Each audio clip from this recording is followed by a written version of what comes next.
The ethics of zoos, should they be banned? This article provides a summary of its contents in the following manner. 1. Introduction. 2. The pros of zoos. 3. The cons of zoos. 4. Conclusion. 1. Introduction. Zoos, the places where wild animals are showcased for public exhibition and viewing, have always fascinated humans.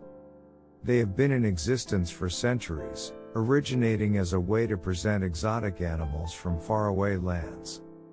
However, over time, they have evolved to become more than just a place for observing animals. Zoos have become popular tourist destinations and also play a crucial role in conservation efforts. Despite their widespread popularity, many people argue that zoos are unnatural and cruel. As a result, governments should ban them altogether. In this article, we will explore both sides of the argument and answer the question, should governments ban zoos? Facilities where wild animals are kept for public exhibition and viewing have been in existence for centuries.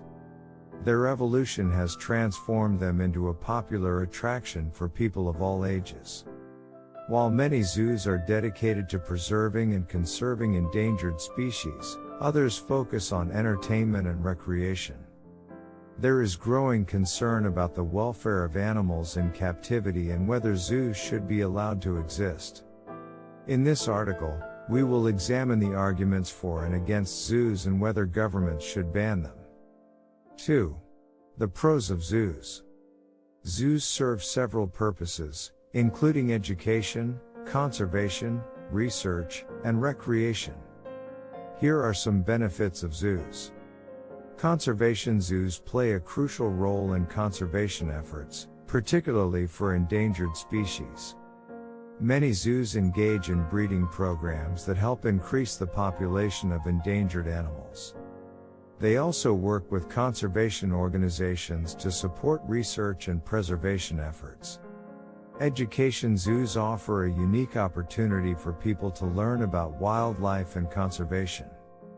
Visitors can observe animals up close and learn about their habitats, behavior, and conservation efforts. Many zoos also provide educational programs and tours to enhance the visitor's learning experience. Research. Zoos provide a controlled environment for researchers to study animal behavior, physiology, and other aspects of wildlife biology. This research helps to improve our understanding of animals and their habitats, which can inform conservation efforts. Recreation. Zoos provide an opportunity for people to connect with nature and enjoy the beauty of wildlife. They are also a popular attraction for families and tourists, providing an opportunity for people to relax and enjoy a day out. 3. The cons of zoos. Despite their benefits, many people argue that zoos are cruel and unnatural. Here are some reasons why. Animal welfare. Many animals in zoos are confined to small enclosures, which can lead to stress, boredom, and health problems.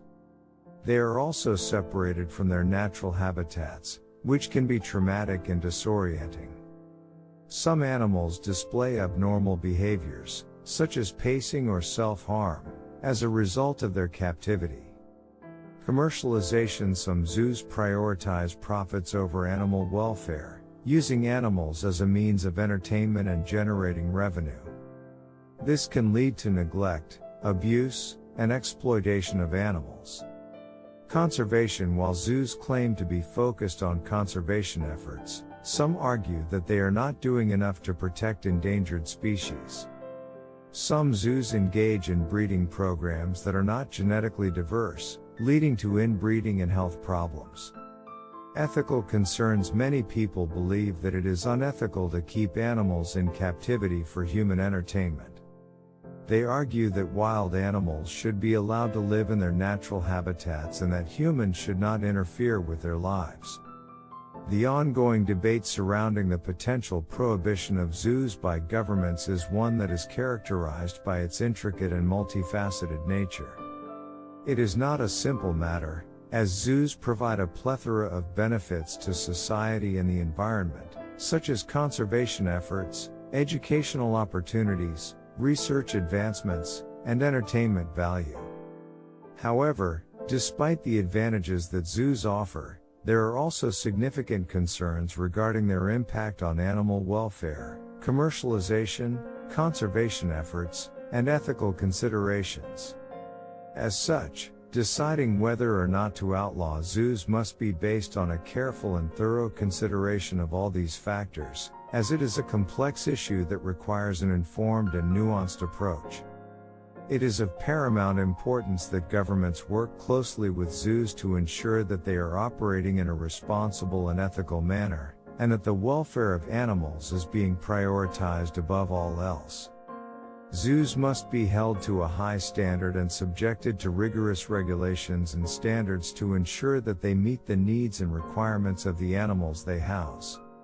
This collaborative approach will not only help to improve animal welfare standards but will also allow zoos to continue to provide educational and research opportunities to the public.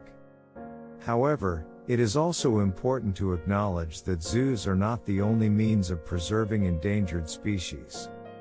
Governments must also focus on enhancing conservation efforts in the wild, as this will ultimately allow zoos to become obsolete in the preservation of endangered species.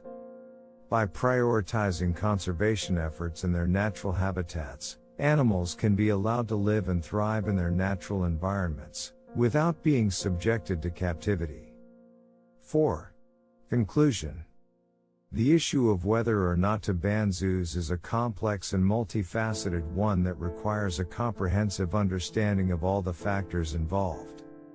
Governments must work closely with zoos to ensure that they are operating in a responsible and ethical manner, while also focusing on enhancing conservation efforts in the wild.